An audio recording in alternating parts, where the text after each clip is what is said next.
Hello and welcome to the Channel 1 Newsroom from our studios at number 5 Owula Hansen Lane at Tesano in Accra. I am Nanatufo Boateng. Coming up,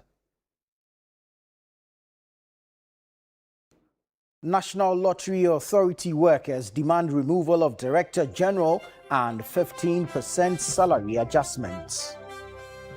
Superintendent over management using gerrymandering, creative accounting, hiding revenue, just calculated as misleading. Minority leader Alexander Fenyomakin sues Gold Board CEO Sami Jemfi and one other over extortion allegations. I have accordingly caused writs to be filed in suit number GT 1029/2026, entitled Osanyin Alexander Fenyomakin versus Samuel Edujemfi and Multimedia Group Limited. Also coming up, 25 suspects arrested for electoral violence between 2020 and 2024 facing trial. Since the submission of the last report, further progress have been made in the investigation across all the cases investigated so far. A total of 26 suspects have been put before the court. One has since been discharged, while 25 are currently standing. And later, over 100 exhibitors gear up for two-day Made in Ghana fair, the This is Ghana exhibition on the 29th and 30th of August. Please, if you love City, if you love Channel 1, you love Ghana, come and be part of This is Ghana. Coming up in Channel 1 Business.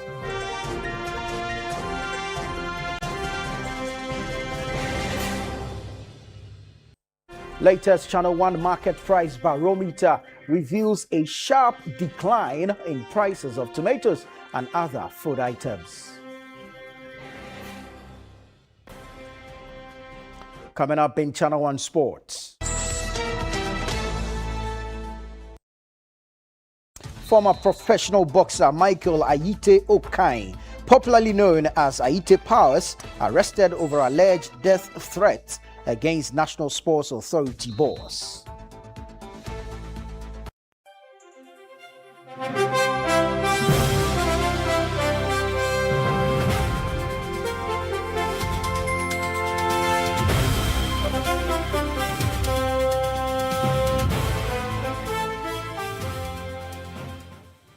Thank you for joining us. Let's get straight into our stories now.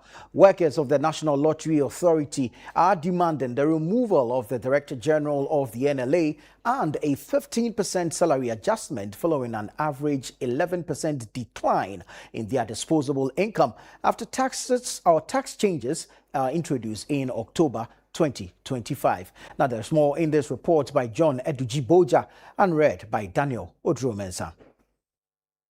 The aggrieved workers gathered at the head office of the National Lottery Authority in Accra and locked up the Brennan Hall, where the NLA conducts its lottery draw operations. They say the tax changes have significantly reduced their take-home pay and are demanding a 15% salary adjustment to cushion them against the impact. Our salary only benefited from an appreciation of 5%. These things have implications for your pension. Salary increases has implications for your pension. Only 5% last year, with the promise that come and get a better negotiation this year. And we have suffered a diminution in our disposable income of, on average, of 11%. On average, what we need to cushion the staff is 15%, which would have meant that we would even end up not even getting a salary increase this year, but to just take care of the shortfall. The workers also raised concerns over the poor condition of some operational machines and what they describe as weak supervision of mobile money systems, which they say creates loopholes for fraud in online lottery operations. They are also calling for the removal of the Director General over concerns about the management of the authority. I want you to pay attention to this very well, because these are one of the many things that are making us very angry. The mediator said, okay, bring your financial statement. What did they do? He superintended over management using gerrymandering, creative accounting, hiding revenue, just calculated as misleading the mediators. Why would you do that? He stated that NLA the only stream of revenue available to NLA is intake. The workers are demanding urgent action from management to address their concerns.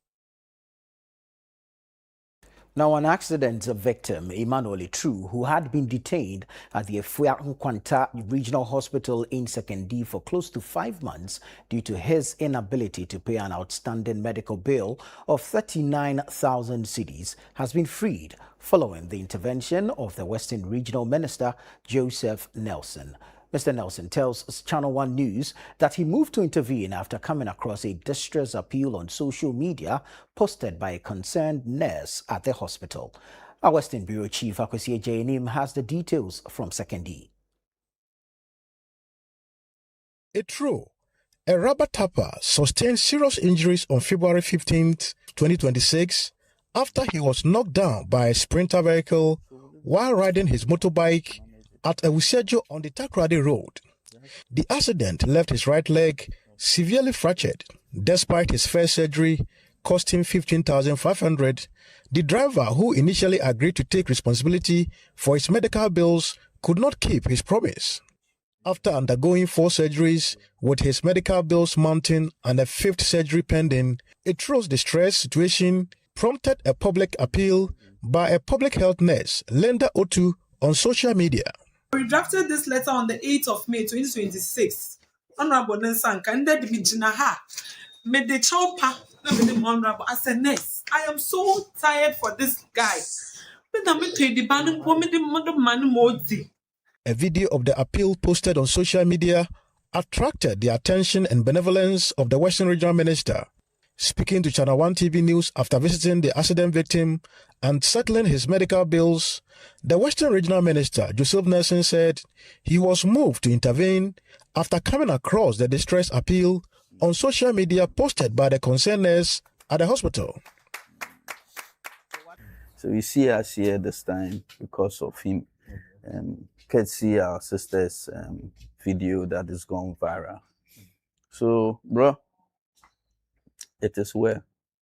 We are all here because of, your case. Of course, there are other patients around. Yes, we'll speak to all of them later. But I'm here to see how that bill can be taken up. So I'm told that's 39,000. Okay, it's almost 40,000. So basically, what he needs is to be discharged. What he's told us. The next thing is about the surgery that is coming up. It's also important that we plan for it. So I'm going to really, do you know on top of your head how much that is going to cost? 11,000. 11,000. So I'll take that up so that it will not be a burden. The accident victim, Emmanuel True, expressed his gratitude to the minister for coming to his aid. The public health nurse, Linda Otu, who made the appeal on social media, told Channel One TV News during the minister's visit that she is part of a group of nurses who solicit funds to support patients who cannot afford their medical bills. One doctor called me that there is a case here that maybe we can take it up and help. But it was beyond me.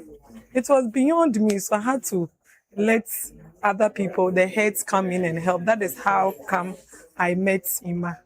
And now the minister has paid everything and Ima is going home. And I'm so happy. With True's 5th and final surgery already being paid by the Western Regional Minister, it is anticipated that he will soon get back on his feet and be able to also ride his motorbike. For Channel One TV News, I'm Akwesi Ejeanim, Takrady. Moving on, the government says efforts to hold perpetrators of election-related violence accountable are progressing, with 25 suspects currently facing trial over incidents recorded during Ghana's 2020 and 2024 elections. The Minister for the Interior disclosed this at the Government Accountability Series, where he addressed concerns of national security. The latest figures put the spotlight once again on violence that marred Ghana's recent electoral processes. The Interior Minister says the security agencies are pursuing those suspected to have been involved with the cases now before the courts.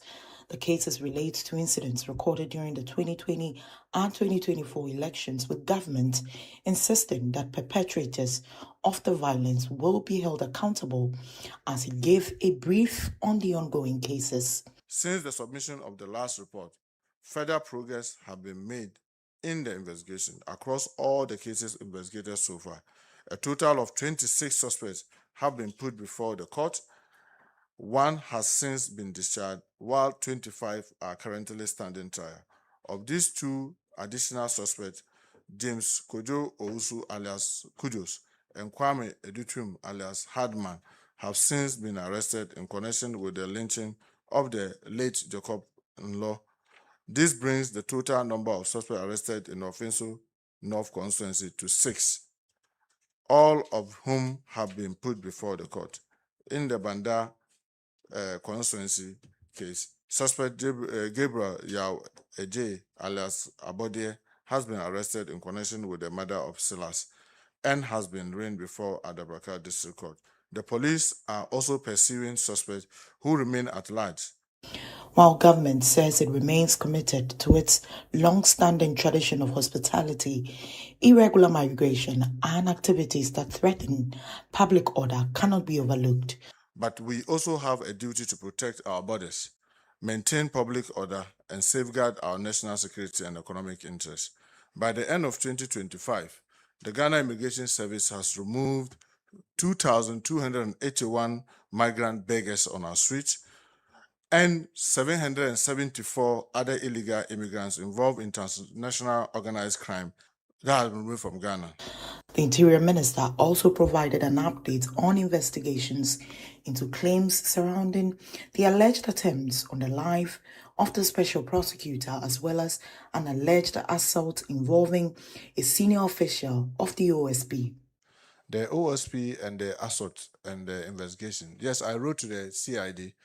In fact, last week I was trying to, IGP is trying to pass something to me. Last week I had to ask the IGP where we are with it, and they promised that they are coming up with a report. So I'm sure once they bring the report, we'll let it be public, because I wrote officially demanding that they investigate and report. So last week I asked the IGP, he promised that they are working at it. So I'll pursue that to ensure that they report on that. Until that report is completed, the Interior Ministry says it will await the findings of the investigation before any further action is taken.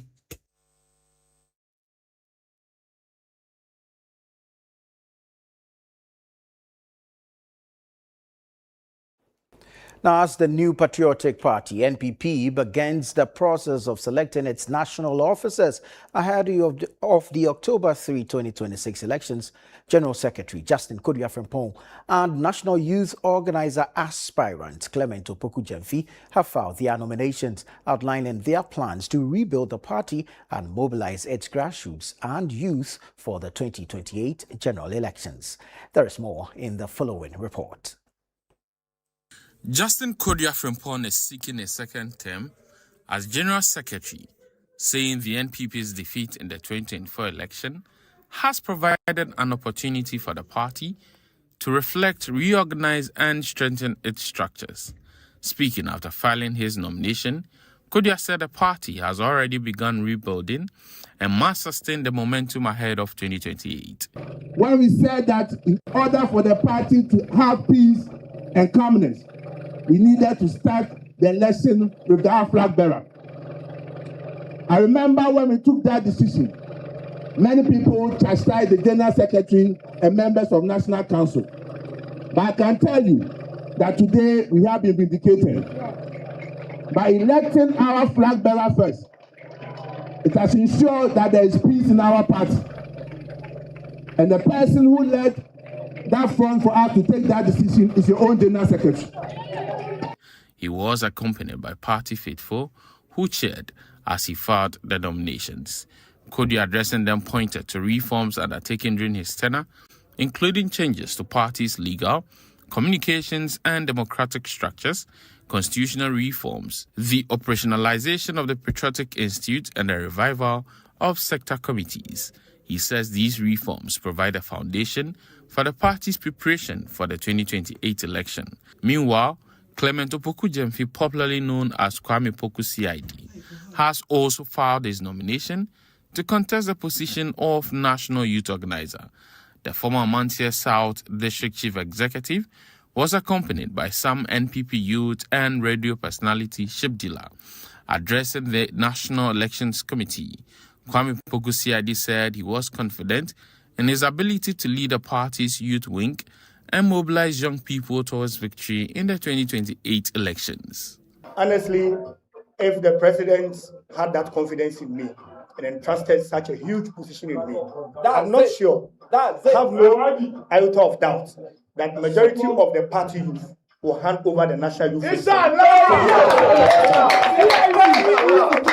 The New Patriotic Party continues with efforts towards its national congress, where new executives for the opposition party will be selected.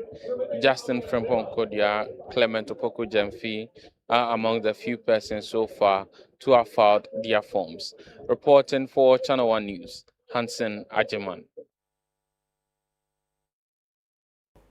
This is the Channel One Newsroom. You're on Channel One Television. Still to come.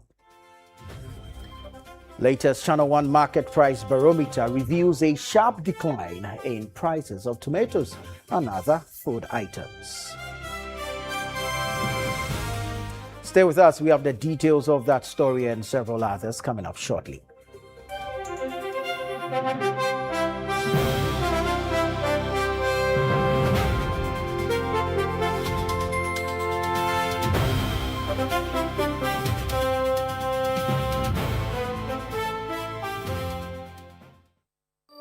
The best part of going home is family. Sit up! Hey, mommy, my wife is cooking something delicious. Well, Lizzie Shito, hot pepper sauce, spicy. Bona yete, Lizzie, oh Lizzie. Lizzie Shito, Lizzie Shito, the Shito. Certainly, Lizzie Shito overfailing. Lizzie Shito, kasan. Please, can I take some to school tomorrow? Yes, my son, you can. Lizzie Shito, dear, ebesu obiasu. Lizzie Shito hot pepper sauce. Yes, spicy and kasan.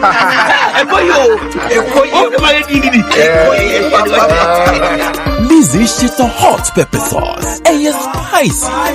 For bulk purchase, kindly contact 050-168-3344 or 050-155-0998. This advert is FDA approved.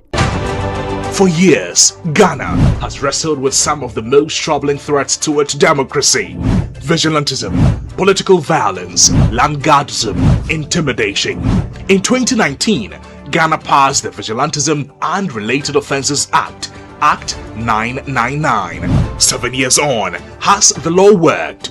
Join Election Watch Ghana on Tuesday, August 25, as they bring together some of the country's leading voices in national security, governance, peace building, and democratic accountability. Make a date with Honorable Tutubi Kwachi, Professor George Mayere Bob Miller, Honorable Francis Poku, Colonel Festus Abwaja Retired, Honorable Dr. Benjamin Boyong Kumbuo, Honorable Albert Kindapa, COP Emmanuel Tekujo, and Kwesi Urenchi for a national policy seminar on vigilantism. Chairman of the occasion, Honorable Dr. Julius Deborah, Chief of Staff, Republic of Ghana. Guest speaker, COP Abdul Osman Razak, National Security Coordinator. Special guest of honor, His Eminence Sheikh Osman Nuhu Sharabutu, National Chief Imam. What has Act 999 achieved? Where are the enforcement gaps? Join the conversation. National Policy Seminar on Vigilantism. Theme: Assessing the implementation of the Vigilantism and Related Offences Act 2019, Act 999, and its implications for national security and democratic governance. Date: Tuesday, August 25, 2026. Venue: Kofi Annan International Peacekeeping Training Center. Time: 10:30 a.m. to 2 o'clock p.m. Organized by Election Watch Ghana. 7 years on, has Ghana won the fight against vigilantism?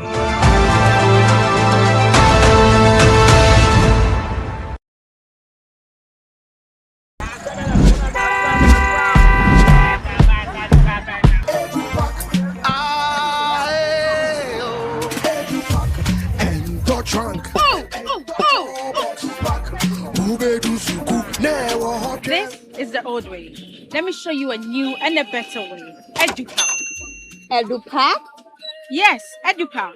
A GS-approved and supported initiative for all first-year students going to SHS by Prospectus Ghana Limited. Now you don't need to go to the market. All your trunks, mattresses, pillows, including plastic chalkboards, are all waiting for your child at the school. Note: all our wooden chalkboards are being changed to plastic ones to avoid bedbugs. You can also register by dialing *713*821# following the prompts, or you can visit www.edupackgh.com and tap register. You can also register at any ADB branch near you at a very affordable price. EduPack, approved and supported by GES. Northern Ghana is making history. The Ghana Exim Bank and North Shore Apro Ghana Limited proudly invite you to the official opening of Phase 1 of the North Shore Apro Hub, a wholly Ghanaian-owned Apro manufacturing enterprise under the 24-hour economy initiative. Funded by the Ghana Exim Bank and partners, this landmark project will create 3,000 jobs at commissioning and up to 10,000 jobs at full operation. His Excellency, the President, John Dramani Mahama, will officially commission the facility, joined by the Minister for Trade, Agribusiness and Industry, Elizabeth Ofosu-Ejari, and the Chief Executive of the Ghana Exim Bank, Sylvester Adinam Mensah. Date: Friday, 28 August 2026. Time: 12 noon. Venue: North Shore Apro Hub, Sabalugu, near Tamale in the Northern Region. Join us as we celebrate Ghanaian enterprise, job creation, and a bold step towards industrial transformation.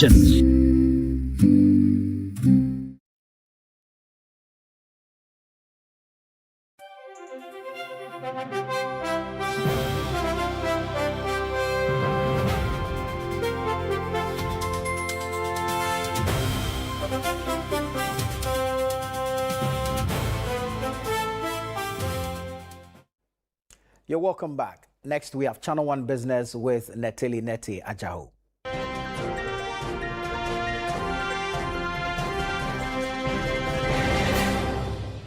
Channel One Business is brought to you by MTN and EcoBank.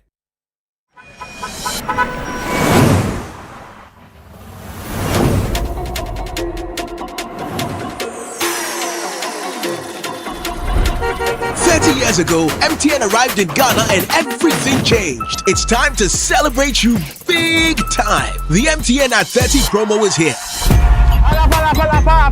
Win one of 9 Toyota Land Cruiser Prados and your share of over 10 million Ghana cedis in rewards. Let's be your connection plug in your everyday hustle. Make video calls, browse the internet for business with family and friends.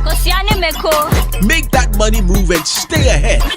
Because every move counts. Ghana, let's celebrate 30 years with the MTN at 30 promo. Connect, use, build points, and win big. Dial *530# or visit my MTN app for more. T's and T's apply.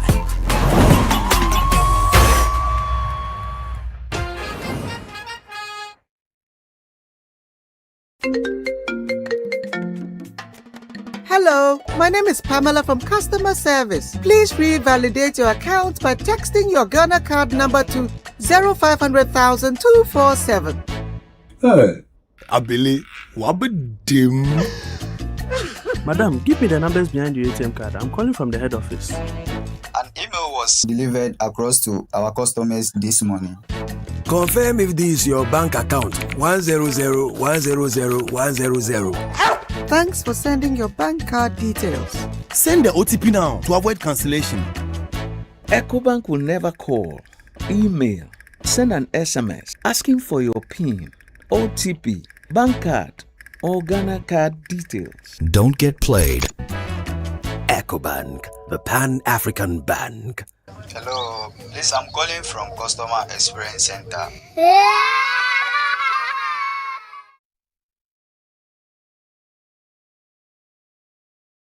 Welcome, Natalie. Thank you, Nana. What's happening in the world of business?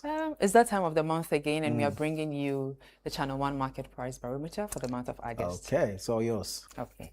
Now, households in Accra are getting some relief from food prices, with sharp drops in the cost of tomatoes and other food items, helping to offset increases in major food staples. This is according to the latest Channel 1 Market Price Barometer Household Food Staples Index, which tracks average prices of selected food commodities across major markets in Accra. Here is more.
That was data compiled by the Channel 1 TV Research Desk under the Channel 1 Market Price Barometer, which tracks price movements across major markets in Accra. But a quick recap of what the Channel 1 Market Price Barometer is all about is a monthly price tracking initiative by the Channel 1 research team that monitors the average prices of selected commodities across major markets in Accra.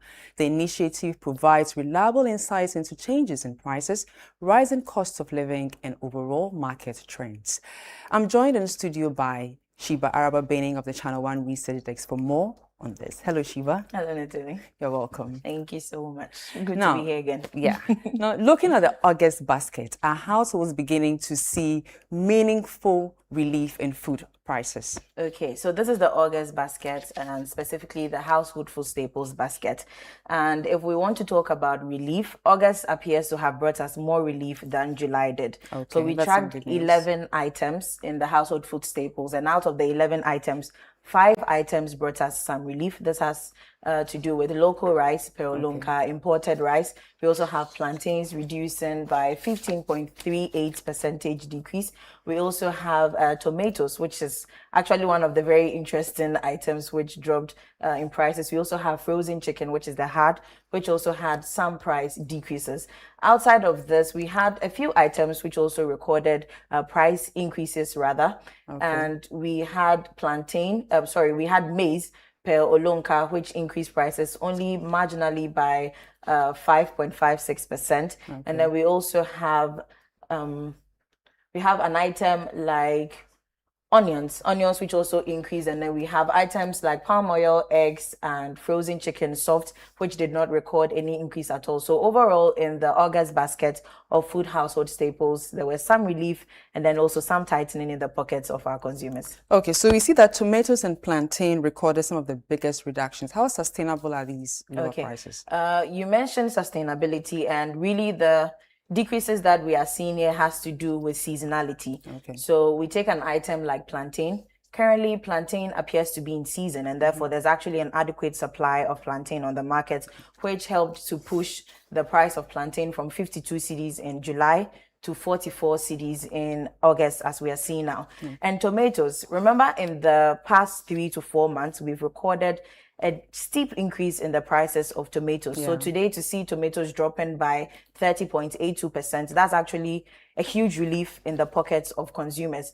And so this, according to the traders, has to do with the season we are in currently. We are no longer sourcing majority of our tomatoes from outside of Ghana. We are sourcing locally. And previously we were sourcing from Doma. However, the traders have moved from Doma to Adan, and that is where we are getting our tomatoes from.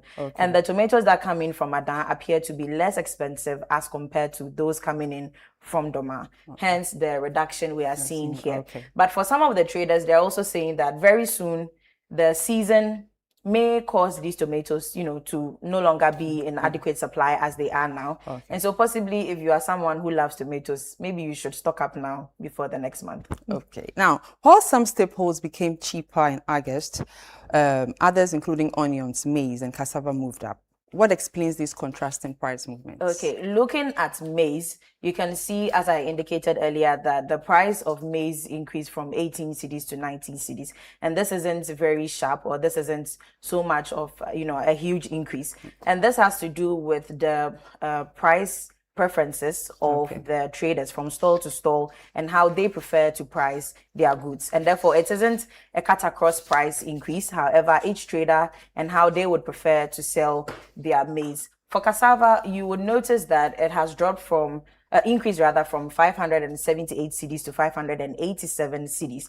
And although this is an increase, for me, I would say it's still not so much of an increase. And you may ask why. Because from April up until now, we can see that cassava used to be around 600 cedis and even pushing at a point to 620 cedis. So today, if it's around 587 cedis, it's still not so much of an increase. And the reason for this is, according to the traders, is because of the middlemen who bring in the cassava to them and they having to supply. So they usually add on to the amounts that they're given to the traders compared to where it's coming from, which is the wholesale point. And adding up their own, bits of margins here and there causes this increase of the sack of cassava. For onions, the reason for the increase in the price of onions is because a majority of our sourcing of onions has also moved from the local source. Now we are sourcing a majority from outside of Ghana, again, just like the tomatoes, which has rather shifted to locally. For onions, we are doing more international, and this particularly is from Egypt. So therefore, we are looking at our transportation costs. We're also looking at our supply costs, and all this has caused the prices of onions to increase from 74 cedis to 82 cedis for a 4.5 liter bucket. Thank you very much, You're Shiva, welcome, for that Letty. insight. Now let's get on to other stories. An economist, Professor Godfrey Bobkin, is calling for a restructuring of Ghana's economy to reduce its dependence on natural resources and strengthen the foundations for sustainable growth and job creation.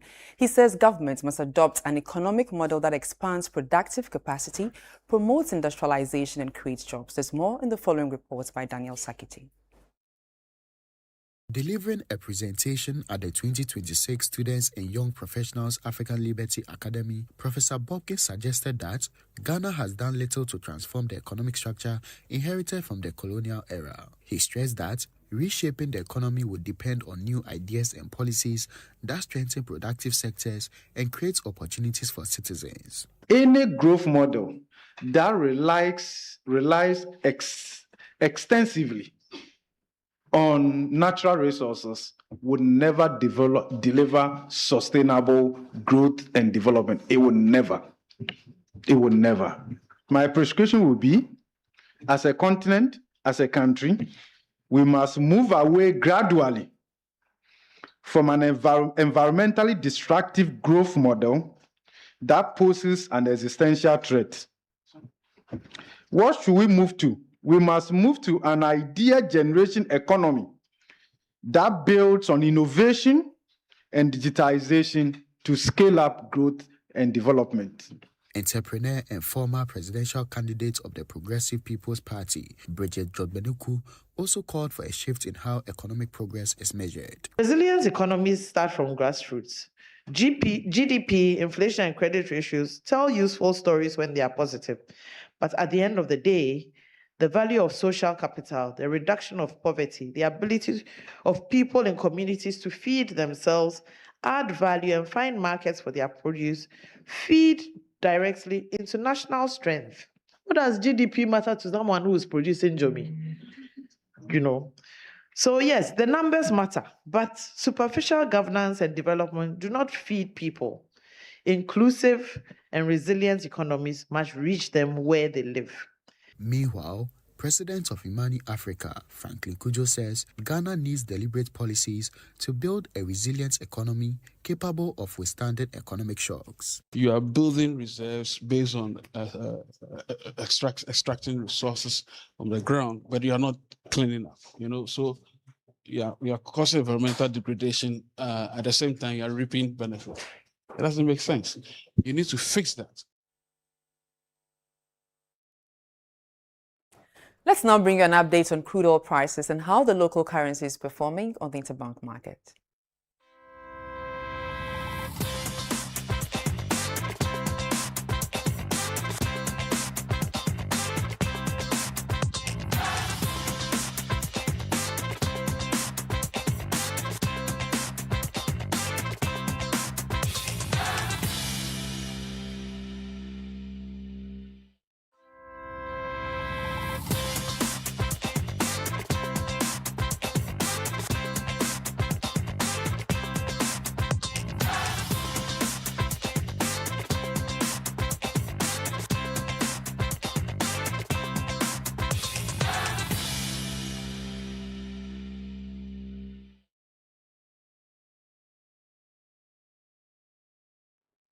And that's all for business. I am Neteli Netiajao. Back to you, Nana. Thank you so much, Natalie. I'm sure households are excited at the new prices. Yes. All right. Thank you so much. Well, let's now bring you some other stories where the minority leader, Alexander Afenyo-Markin, says he has filed a writ at the Accra High Court over allegations of extortion leveled against him by the Chief Executive Officer of the Ghana Gold Board, Sami Gyamfi, and the Multimedia Group Limited. He also disclosed that a separate writ has been filed at the Achimota High Court against Peace FM and Eric Ejay over similar allegations. In his opening remarks, the minority leader said he is willing to submit himself to any investigation into the matter to establish the facts and exonerate himself. The Speaker of Parliament, Alban Bagbin, reconvened the House from recess for a 5-day emergency session with effect from Monday, August 24, 2026.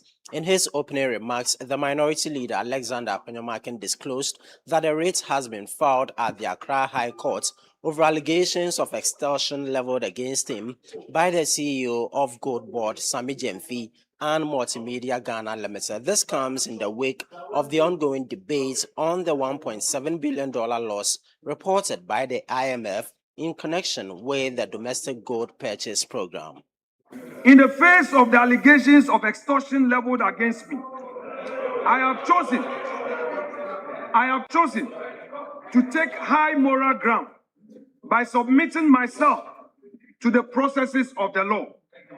I have accordingly caused writs to be filed in suit number GT 1029/2026, entitled Osanyin Alexander Afenyo-Markin versus Samuel Edu Gyamfi and Multimedia Group Limited at the Accra High Court, and suit number GR/ACH/CC/C5/02/2026, entitled Osanyin Alexander Afenyo-Markin versus Eric Ejay and Peace FM at the Achimota Circuit Court. I have every confidence that in the fullness of time, the court will make the appropriate determination on these matters. Even if the losses have increased, it is because this government have pursued policies that have expanded the volume of gold that has been purchased by the government. Those are facts, and you know the facts. In his address, the Speaker, Alban Bagbin, noted that the nomination of James Agaga as the acting majority leader by President Mahama was made in error. He stated that any change in the leadership of a parliamentary caucus must be communicated to the House by the General Secretary of the political party concerned. The communication says acting because the president has no authority to communicate the change of the leadership of the House to the Speaker. And so it was actually done in error. So the procedure today may look different. That is why you still see the majority leader is still on his seat, because he's still the majority leader until otherwise communicated by the party and then decided by the caucus and the information passed on. Then you have the usual courtesies that we done on the floor. Alban Bagbin referred the nomination of Mahama Ayarga as the Minister for Local Government, Chieftaincy and Religious Affairs, and Dr. Zanato Ajiman Rollins as the Minister for Environment, Science and Technology to the Appointments Committee for consideration. Additionally, 3 persons nominated by President Mahama to the Supreme Court were also referred to the Appointments Committee for vetting. Reporting for Channel 1 News from Parliament, I am Ni Ayukwe Okain.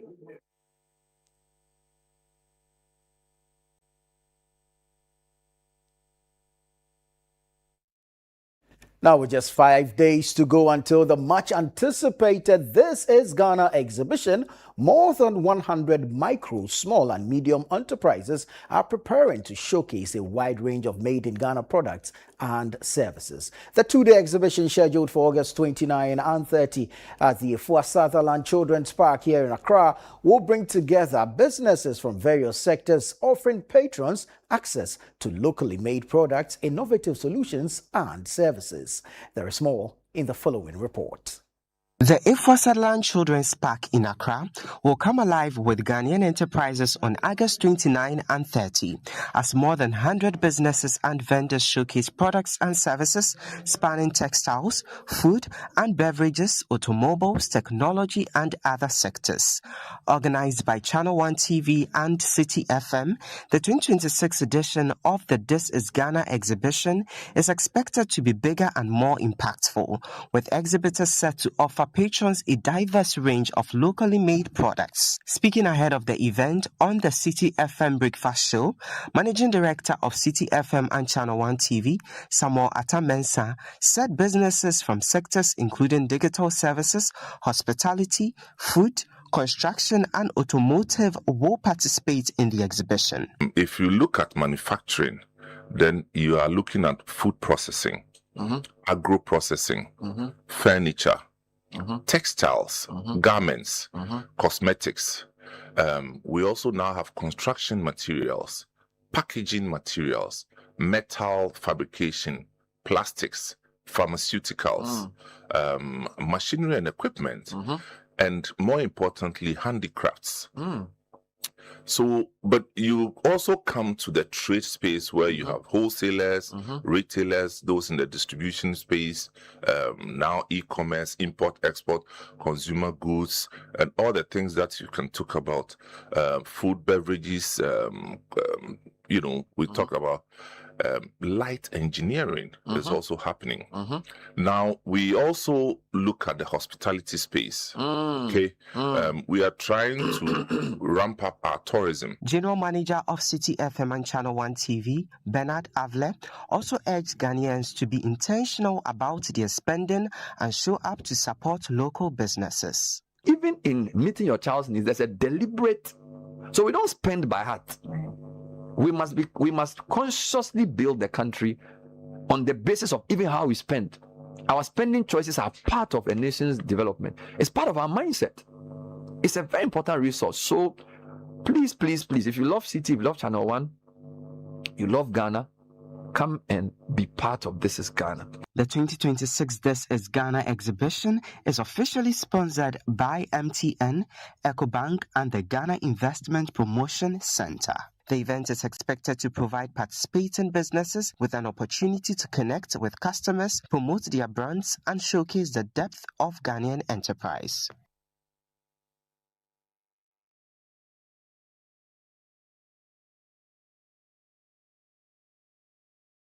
Well, let's bring you some more exciting news because Channel One TV and City FM have announced their top 30 contestants who have advanced to the next stage of the 2026 Literacy Challenge.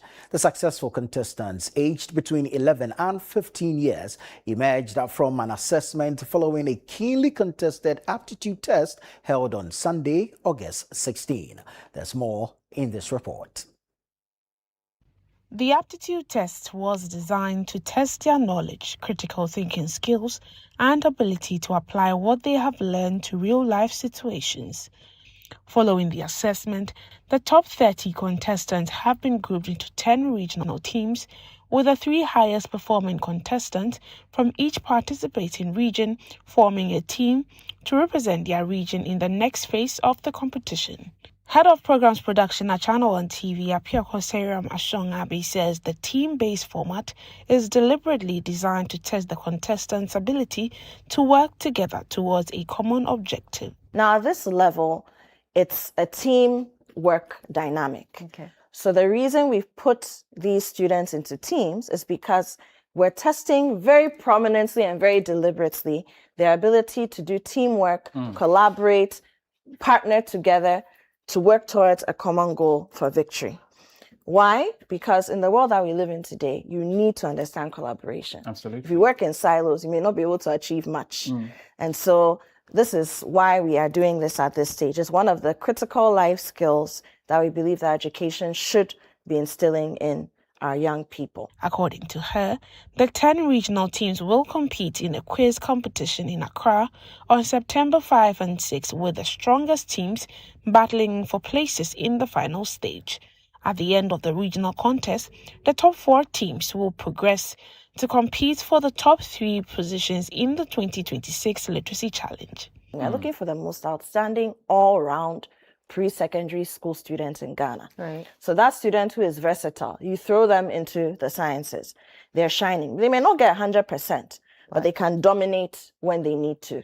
You throw them into the arts, the creativity, the innovation, the tech, the science, they are there. The languages, they are there. Right. So looking for that all-round person. Again, because we are in a time where you cannot be just one thing. You need to be versatile. You can visit our website, channel1newsonline.com, and all our social media platforms to access the list of the top 30 contestants. The 2026 Literacy Challenge is powered by Channel One TV and City FM and sponsored by Prospectus Ghana Limited, SIC Insurance PLC, Advocate Publishing, Tema Oil Refinery, and the Delhi Group.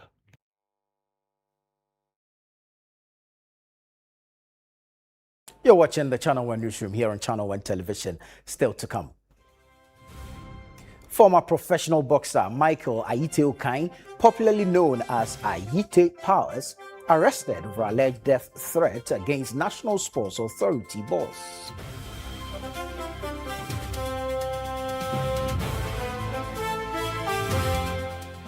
We'll return shortly with the details.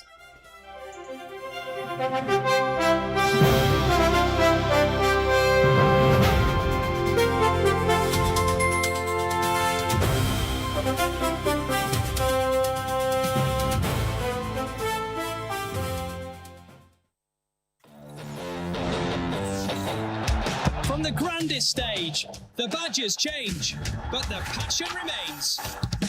It's a special goal! Cometh the hour, cometh the man! This football is from the heavens. What a story this is! 10 months of drama lie ahead. The stage is set.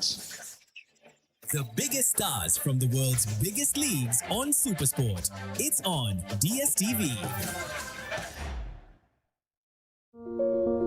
As the sun rises over the city of Accra, its warm glow settles on one of the city's most thoughtfully planned communities, Lakeside Estate. And once again, something exceptional is unfolding. After the successful sale of our 4-bedroom Orca at Lakeside Hills, a new masterpiece is about to make its debut. An exquisite 4-bedroom story ochre home overlooking a breathtaking landscape of the Abri Mountains. This remarkable home now features a total floor area of 330 square meters, set on a generous 7,140 square foot plot. Step inside and you're welcomed by a spacious foyer leading to an open living and dining area, paired with a modern fitted kitchen with a stylish island crafted for the ultimate cooking experience. On the first floor, family living takes center stage. Spend quality time together and enjoy the convenience of a newly added infinite kitchenette, perfect for warming up your coffee or tea. For our esteemed homeowners who value privacy and productivity, a dedicated study area has been beautifully integrated into the design. This new home is a testament to trust, craftsmanship, and modern living. A space where elegance, comfort, and style come together effortlessly. Book your spot today by calling our sales expert on 020-477-5040 or 020-477-5042. Lakeside Estate, quality homes for all. Yes, next. Hey, Nadia Benson, Asamo. Me didn't tum. Mr. Femi Kakalika, just call me cockroach. Now, Mr. Femi once now. Hey, that's you. Improve car. Yeah. Captain Mosquito, double the action.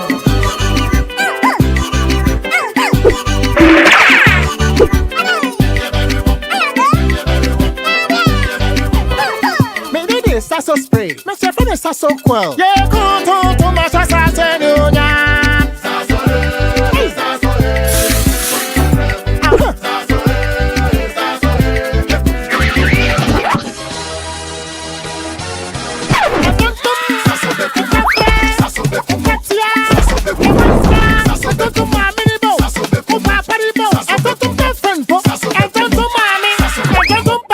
Sasso, come tum preko.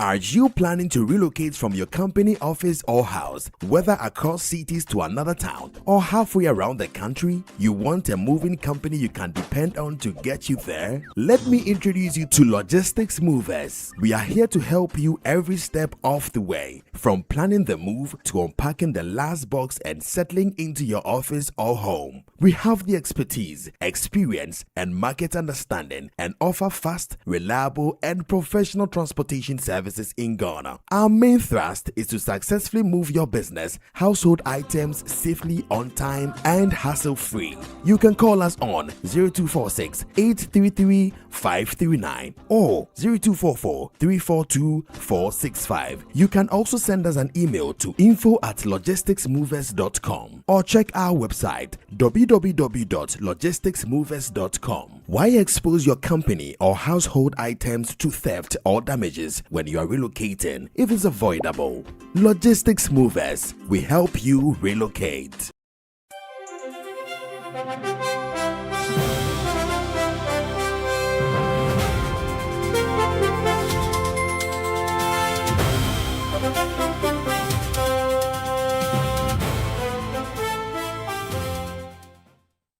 Welcome back. Let's now bring you sports with Bernard Abekwachiri.